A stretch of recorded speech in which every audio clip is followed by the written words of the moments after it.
footage, and sure enough, and I just said, oh my God, this is the guy. Actually, there's quite a few bones. It's a first degree for both your children. In January 2014, a group of cave explorers set out to tackle Lost John's Cave in Lancashire, England.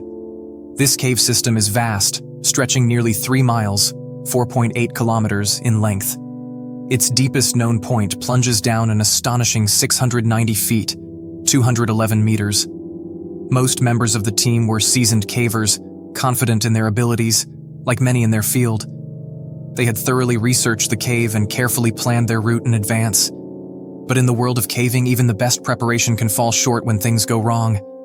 No amount of experience or planning can fully shield you from the dangers underground.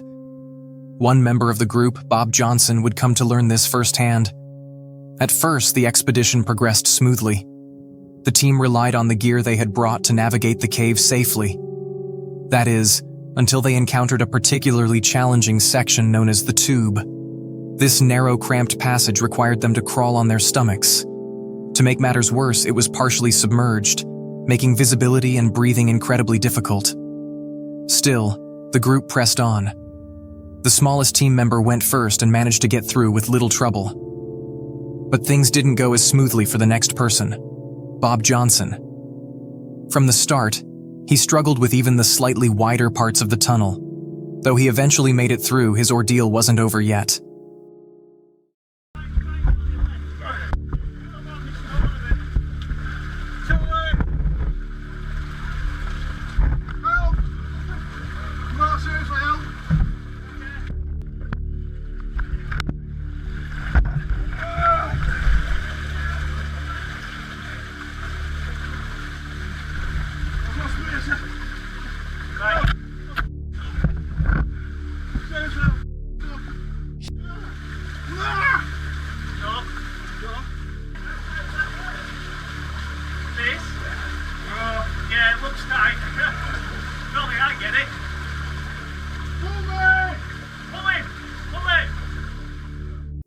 Bob later shared that he and 2 others had to crawl for another 3 hours to escape through a different exit.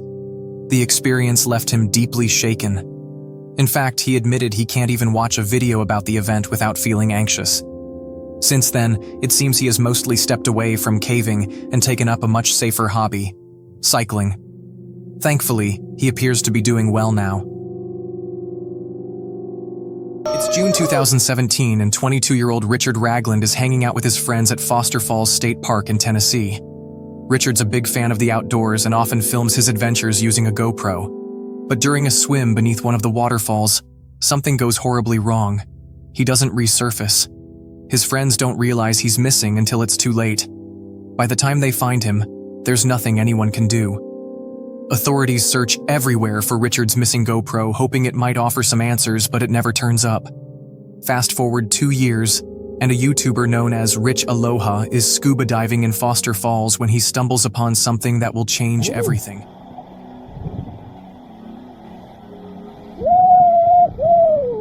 While searching for sunken treasure, Rich comes across a GoPro lying at the bottom of a pool. The screen is shattered, and it's clear the camera has been down there for quite some time. At first, Rich doesn't realize just how significant his discovery is.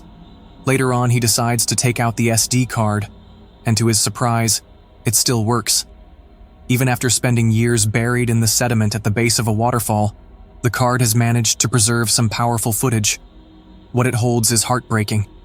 The final moments of a young man's life. The man is 22-year-old Richard Ragland, who tragically drowned in that very spot 2 years earlier. That was from 2017 of an African-American male, that it might happen to have been that guy. I was going through the footage, and sure enough, and I just said, oh my God, this is the guy. The footage also captures the young man just moments before his untimely death. He was able to track down Richard's family, who were incredibly thankful. Finding their son's long-lost GoPro gave them a sense of closure they'd been missing. Okay, we're deep in the woods. Sort of, we're like on the border, because like there's a side of the woods. It's October 3rd, 2016, and YouTuber James Rankin is out hiking near Berkeley-Jackson County Park in New York State. He's been walking for hours, making his way further and further into the woods. Just as he's thinking it might be time to turn back and head home, Something catches his eye and he freezes. Whatever it is, it stops him in his tracks. James pulls out his phone and starts filming. We're deep in the woods. Sort of, we're like on the border, because like there's a side of the woods where there's people's houses. But I came to a trail that led to a trail that led to a trail, up the hill, and I came down this, and as you can see, probably can see, it's blocked. There's trees knocked over, blocking it, and cut down so that it's hard to get down the hill. But I saw what looked like a fire pit. And since I've already found one back the way I came, and it was just made by neighborhood kids, and when I was there, I met one of the kids that rides a dirt bike in here, and he was probably like in his 20s. I don't know if he was like a kid, but the point is, I thought this might be something similar. So I come down the hill. Now remember, we're still in the woods. We're still in the woods, right? I don't know what this is.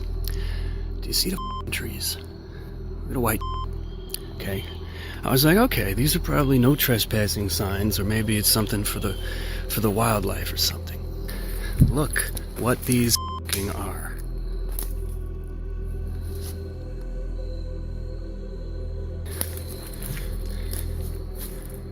What the is going on in here? These are all different people, and they're all just, this is Utah, Florida, they're all different. They're all different. Every single one. The orange thing on the tree, it's a drop light. Or this. Holy I just realized what I'm looking at. The video's not doing it justice, but this bundle of sticks, they're lashed together. That's a cage of some kind, or a hut, or a lean-to or something. And over here in the middle of the fire pit, that's a shovel. A few weeks later, on October 30th, the day before Halloween, he comes back and finds that everything has completely changed. Okay, first of all, I am not violating any of these no trespassing signs. I'm simply not. I came here only to show you and get it on tape and leave. From here, we can see down there, that's the clearing. That's where everybody's so focused on. I'm not going down there. So, anyway, what they've done, they printed out their own no trespassing signs. Homemade. I'm assuming these are all legally binding. I have no way of knowing, so I'm not taking any chances. But you can see, they attached them to the trees with ordinary masking tape. These aren't even laminated. This is posted, private property, no trespassing. Violators will be prosecuted. And we've got one there, one there, one there. The missing persons posters that were there before have completely disappeared.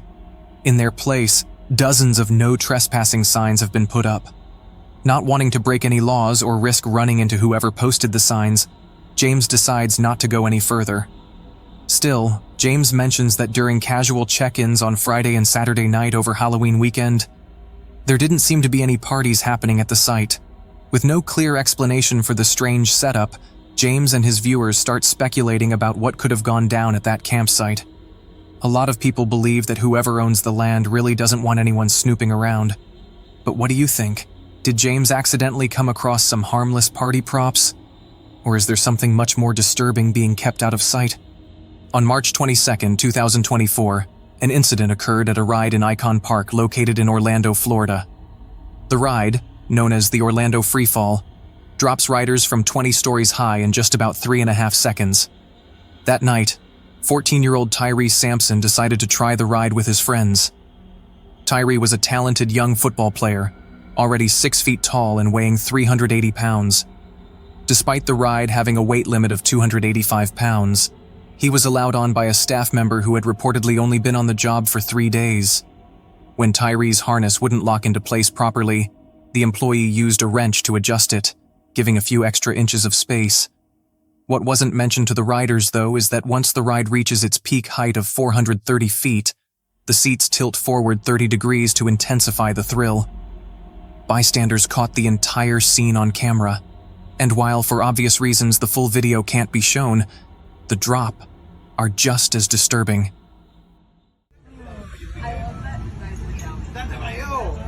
Yeah, that motherfucker's like, hey.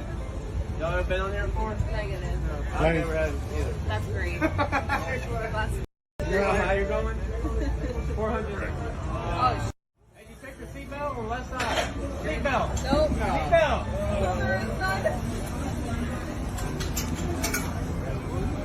Yeah.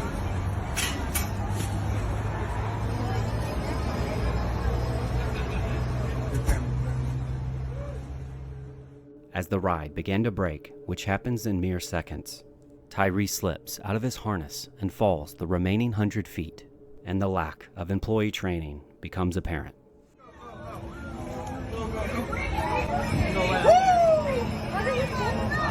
Did you check it? Yeah, the thing I like the door.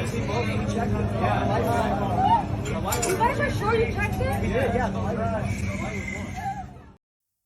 This was the last photo taken of Tyree, and to me it's obvious that his harness wasn't properly fastened.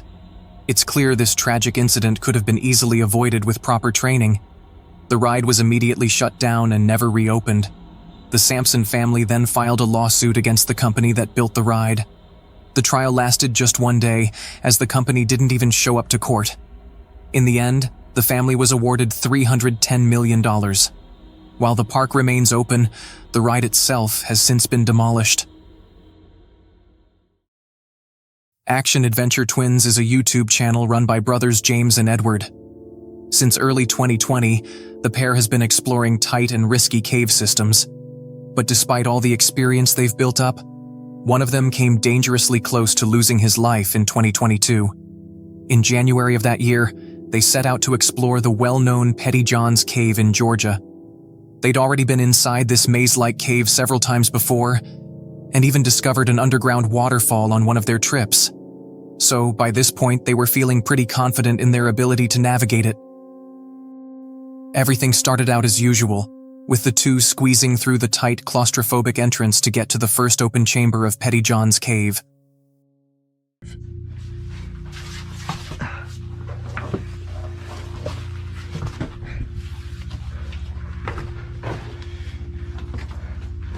Whoa, entrance room.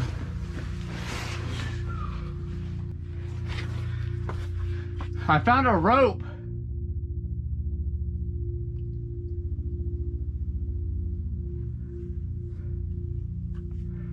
Huh. Oh, I don't hear James anymore. Uh-oh.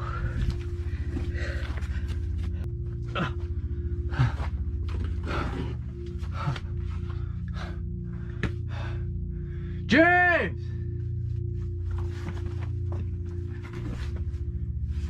James! It's been like 30 minutes since I last saw him. I don't even know where I'm at. I tried to go back to the last place I saw him, and everything just looks the same. It's just a jumble maze. We should have never split up. Oh, the tape. Yeah. Okay, this tape looks familiar. Oh yeah. This has got to be the way.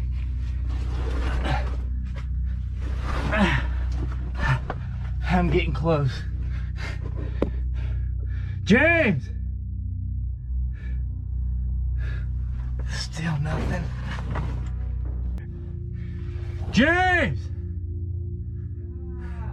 Oh. You're over here? Oh. Dude. This place is a maze, man. Oh, hey, I see your light. Dude. I thought we were never gonna see each other. Dude, I know. Oh. The two stuck together for the rest of the journey and survived without any serious injuries. They still explore caves on YouTube, but now they're a lot more careful. This user, who goes by the name Granny CC, recently posted this video, filmed entirely on her Ring camera. In it, her son starts talking to someone on the porch, someone they can't see. It's only when he says dad that they realize he's speaking to his recently deceased father. But what's even stranger is that in the clip, you can hear two voices responding to him. I'll let the clip play, but I'll point out where the voices come in. Take a look. You ready to go, Grandma's? Come on. Let's go.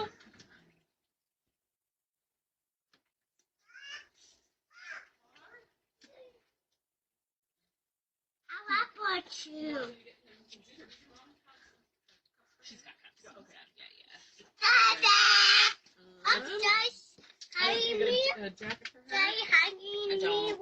Oh wait, no, okay. Oop, come on, Clarence. I think my mom's got fun. Okay. Bye, Daddy.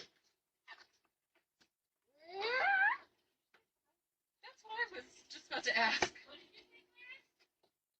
What did you say, bud? Did you say bye too? I said bye. I said bye, Daddy. Oh, okay.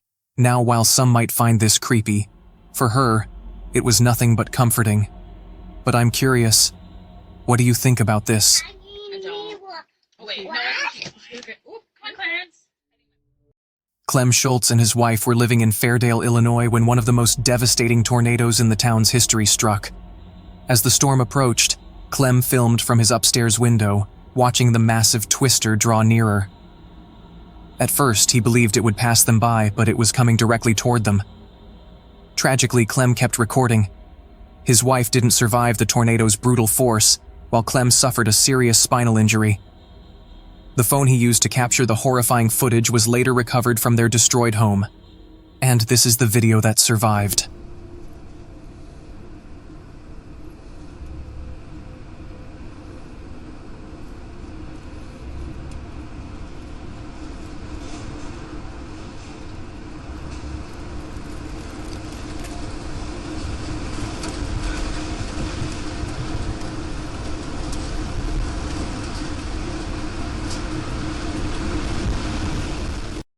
In recent years, TikTok has heavily promoted online shopping to its users, mainly because of how profitable it is.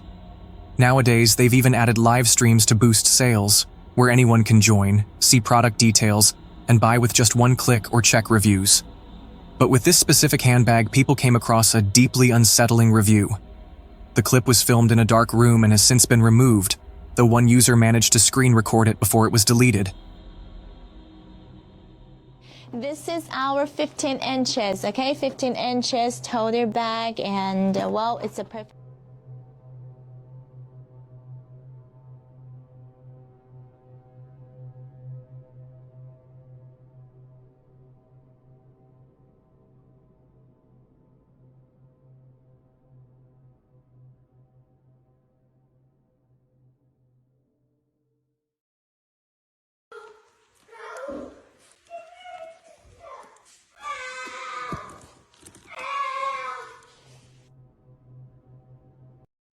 You can see this person swinging a handbag while a child screams for help in the background, with the review bizarrely reading 10 out of 10. Love this bag, so spacious. What's even weirder is that the seller responded to the review without addressing the disturbing video.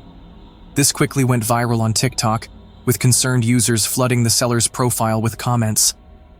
The company claims they've reported the video to TikTok's investigation team and posted a statement about the situation. At first, I thought it might be some twisted prank. But why would anyone post this creepy review for a random product and hide it among thousands of others? I'm completely baffled. If there are any new developments in this case, I'll be sure to update you. On September 7th, 2024, the Action Adventure Twins YouTube channel uploaded a video about exploring a mysterious cave they discovered on their property. This is the same channel we covered before, where the two brothers got separated and nearly died in that maze-like cave system. They've learned from their past mistakes and approached this new cave with much greater caution. But with an entrance as dangerous as this one, even the best safety measures might not have been sufficient. Alright, so the guy dropped us off halfway up the hill, and he doesn't know anybody who's been down this thing, but we are at the cave. He says he threw a rope down it with a rock and it was 200 feet deep before it stopped. So we got this stick here. We're gonna see if our rope reaches.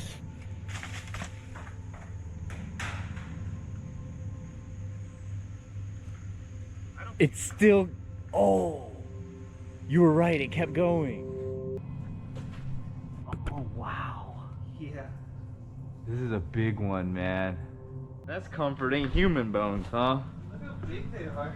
Dude, look behind you. There's like a little shrine of them. There's like, oh, that's a cranium. Dude, is that a human? Nah, I don't know. It's awfully round. Yeah, that looks human, man. That doesn't necessarily make, I don't know. I'm not a bone expert. The brothers pressed deeper into the expanding cave system, discovering aged climbing gear anchored to the walls. This deepened the mystery about the bones they'd found earlier. If human, as they suspected, these likely belonged to a past explorer who met with disaster and never escaped. Near the entrance, scattered bones suggested accidental falls into what appeared to be an ordinary hole. But the deeper skeletal remains were too far in for a simple fall victim. A darker possibility emerged. These could be victims of violence, either killed in the cave or dumped there. Some viewers accused the brothers of staging their discovery, particularly given their casual handling of the remains. While YouTube hoaxes do occur, experts confirmed these were genuine human bones, with one paramedic commenter identifying specific remains. This revelation raised crucial questions. When did this person die? If recent, it might solve a cold case. We reached out to the twins, who confirmed reporting to authorities. Forensic analysis determined the 2,000-year-old bones belonged to a Native American who either fell or was placed in pig cave post-mortem. Though ruling out modern cases, the tragedy remains palpable. Someone likely survived their fall only to perish slowly while searching for an exit. On July 21st, 2021, Jake Gorba, his wife Victoria, and their 3-year-old son Caden went off-roading near Sierra National Forest in Madera County, California. Everything was going smoothly until they stopped for a break. That's when Caden became agitated, pointing at a nearby field and shouting about a blue-haired woman lying face down with her legs in the air. While Victoria comforted their son, Jake searched the field but found nothing matching Caden's description. Unnerved by the incident, the family returned home. Victoria later shared their experience on Facebook, which caught the attention of Madera County Police, as a woman matching Caden's exact description had recently gone missing in that area. The case even drew local news coverage, with journalists interviewing the family about their strange encounter. Got goosebumps. He says, she needs our help, but she's dead. And she's laying face down with her legs up, and she can't talk to me, but she's over there. We need to go help her. He describes down to blue hair. He said she has a black shirt, blue jeans, and blue hair, Mom. I hope that he could have at least helped and maybe helped the family. Sadly, despite searching the area where Caden spotted the figure, police found no trace of anyone. To this day, Sandra Hughes remains missing. On May 6, 2019, YouTuber Connor Kelly uploaded a video exploring an abandoned McCoy gold mine in Nevada's desert.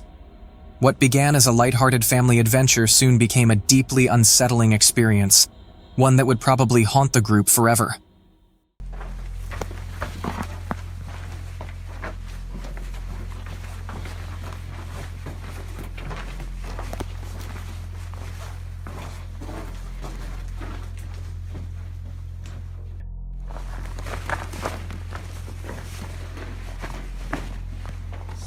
Do you see that reflection? You're trying to... Check it out.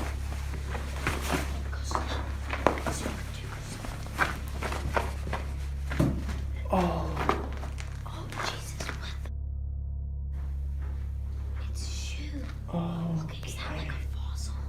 Dead animal or human? Okay, wait, don't move, Wyatt. That's a bone right there.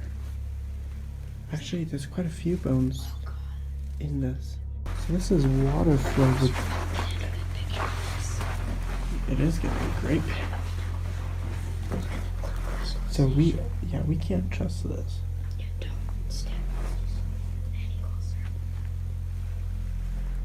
By now, the group was thoroughly disturbed by their findings and rushed to exit the cave. The original video cuts off abruptly without explanation. Connor offered no further details in the description or comments. Though he posted 4 follow-up videos, none addressed the eerie discoveries. So what really happened here? The first obvious theory suggests this mine served as a serial killer's dumping ground, potentially explaining both the shoes and bones. A top comment supports this, noting, "If you follow missing 411 cases, you know shoes are significant in disappearances. Statistics show over 15% of missing 411 cases involve missing footwear. However, this theory seems unlikely. For one, I found no news reports about this shoe pile. Strange, considering a killer with hundreds of victims would surely draw media attention. Additionally, many online observers, including the explorers in the video, agree the bones appear non-human. No, I think it looks like a cow or a horse. Way too big for a human. There's no doll shoes in there. No doll shoes. He even referenced this in the video's title, "Kids' Shoes and Bones Found in Abandoned Mine." While this makes an already creepy situation even more unsettling, it's factually incorrect. There are clearly many adult-sized shoes in the pile. Sadly, we'll probably never solve this mystery. 6 years have passed since the video was posted, and as I mentioned before, Connor has completely disappeared from the internet since then. On October 28, 2004, 50-year-old Australian pilot and diver David John Shaw set a world record by reaching 270 meters in Bushman's Hole, one of Earth's deepest freshwater caves. While his dive aimed solely at breaking records, he made a shocking discovery at the bottom: the body of Dion Dreyer, a 20-year-old diver who had perished there a decade earlier. Due to extreme depths preventing natural buoyancy, Dion's body had remained submerged, with recovery deemed too dangerous. A memorial plaque near the dive site had informed David about the tragedy. After a moment of stunned hesitation, David attempted to free Dion's body, but the tanks were entrenched in mud. With his own oxygen running low, David secured a line to the remains before beginning his ascent, bringing news of his discovery to the surface. It wasn't very steep, and when I saw the body over on to my left, I thought, oh, that's the end of going deep. So just tied my line to it, and by then I was, well, we won't discuss that.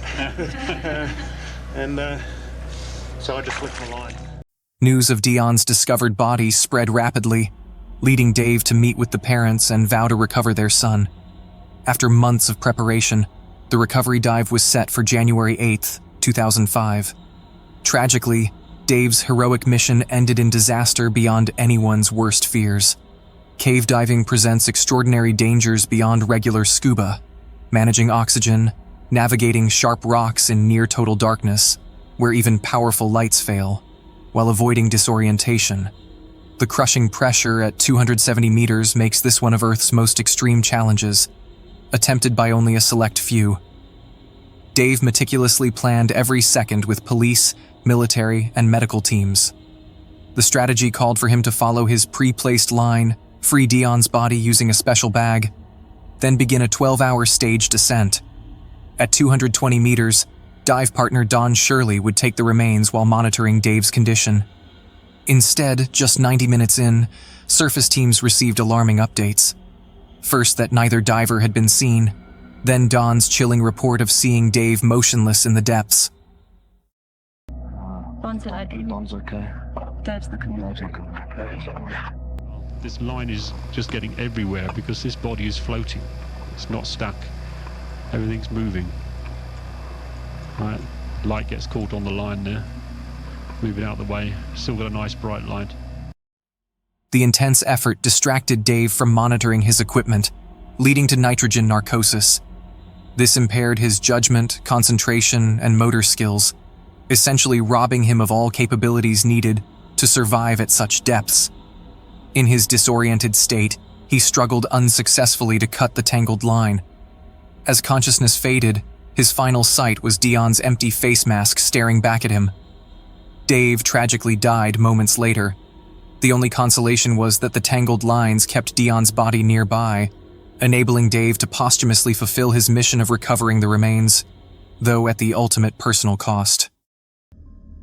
I've been thinking something sketchy's been going on in my apartment complex for some while now because they say the building's full, but I never see anyone here. A few years back, Cody, an Atlanta lawyer, moved into a new apartment. At first, everything seemed perfect. Nice building, modern units, reasonable rent. But over time, he grew uneasy about how eerily quiet the neighbors were. While most people would appreciate the silence, Cody couldn't shake the feeling something was off. He eventually realized he'd never actually seen another resident in the building. Then one day, he came home to discover something truly bizarre. I've been thinking something sketchy's been going on in my apartment complex for some while now because they say the building's full, but I never see anyone here. And now let's talk about Chinese menus. I watched the guy put these up. He did it on Friday. It's now Sunday. Are you really telling me people live here, but no one on my floor has come in or out of their building in 3 days? Like, what is going on here? Part of the last 4 years. That's right, they say the property is fully 100% booked to capacity, but I am in fact the only person that resides there. We're now on day 5 of does anybody live in my building? Menu, still there. Still there.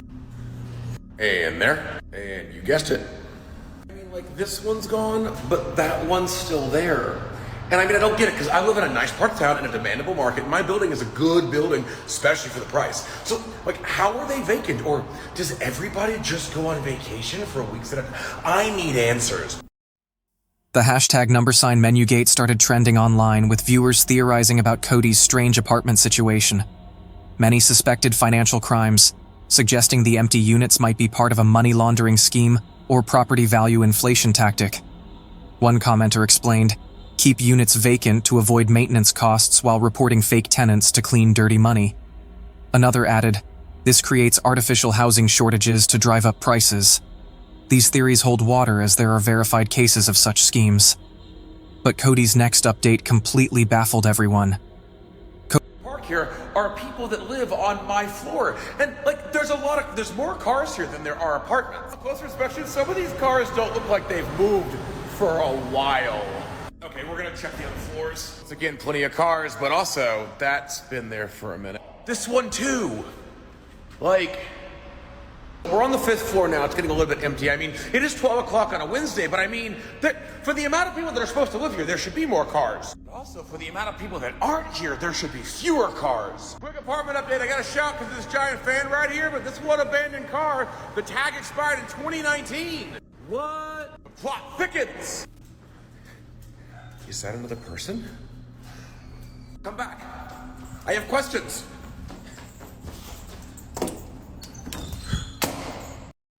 Cody pursued the figure, but they disappeared into the stairwell without leaving any trace, not even the sound of footsteps. While Cody had occasionally spotted staff members before, this marked the first time he'd actually captured someone on camera. This raises eerie questions. Is Cody truly the building's sole resident? While some suggest money laundering or real estate scams, these theories don't account for the abandoned vehicles or the vanishing apparition. Others propose more paranormal explanations, comparing it to the Truman Show or some secret social experiment Cody's unwittingly trapped in. So do you understand everything that's happened here today? I mean, you understand that... Yes, I'm being charged. Yeah, and you understand it's 2 counts of first-degree for both your children. In October 2006, Canadian police received a disturbing 911 call from a woman identifying herself as Elaine Campion. She confessed to committing a serious crime, prompting officers to rush to her Barrie, Ontario apartment. There, they found Elaine in a hysterical state. After arresting the clearly distressed woman, authorities discovered her personal video camera. Reviewing the footage, they hoped to understand what drove this young woman to such extreme actions. What they found was shocking. August 8th, 2006. Happy birthday to you. Happy birthday to you. Happy birthday, Serena. Happy birthday to you.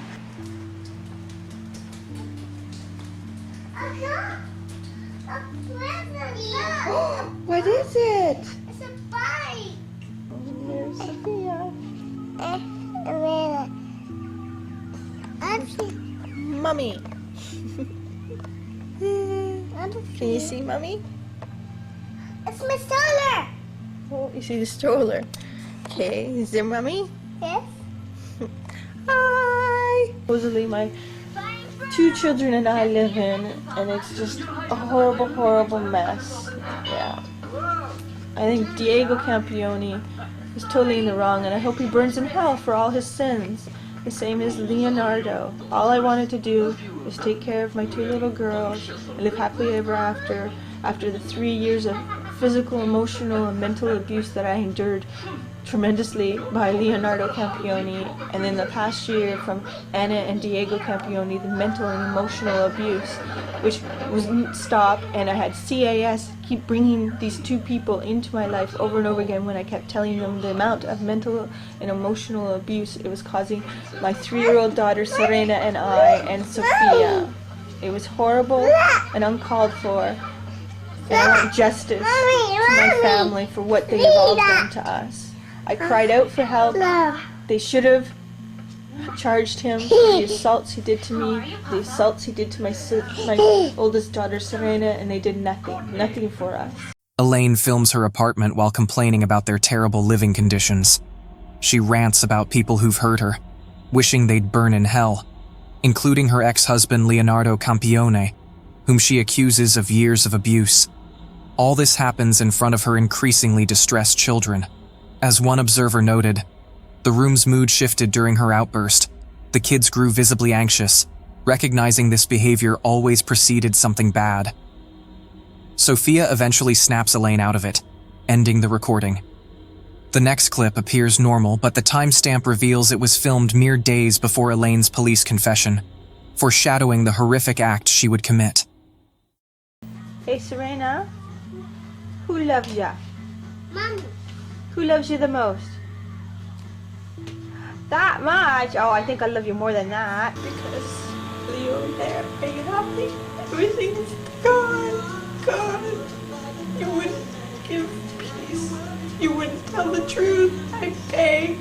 You even had Stacy not believing me, telling her I had to sign papers when I didn't. You didn't care about our babies. You didn't care about me. You cared about yourself. All you did was hurt us.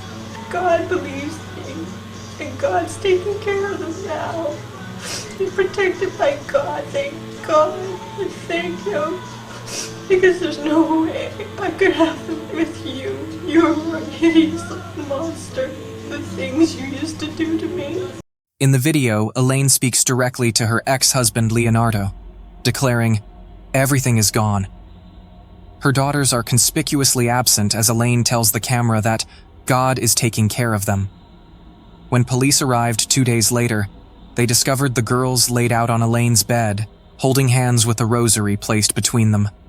Earlier that day, Elaine had drowned Serena and Sophia in the bathtub before attempting suicide. The camera footage reveals her motives, references to domestic abuse and an ugly custody battle. "There's no way I could have them be with you," she says, explaining her horrific decision. Convicted of murder, Elaine received a life sentence. Now, nearly 2 decades later, she's held in a minimum security facility with weekend escorted passes to attend church services. In March of this year, paranormal investigators Whispers and Tales of Gore posted a TikTok video filmed at San Diego's Hotel del Coronado, a location famous for supernatural encounters since its 1888 opening. The historic hotel has hosted celebrities like Thomas Edison, Marilyn Monroe, and Charlie Chaplin, and is home to the ghost of Kate Morgan, who died mysteriously from a gunshot wound on the property in 1892. But what these investigators captured that day left viewers truly shaken. Are you a little boy?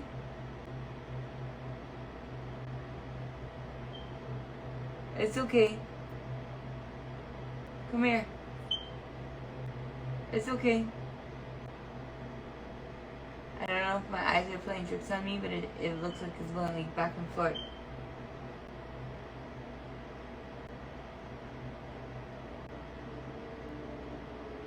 See a movie? See a movie?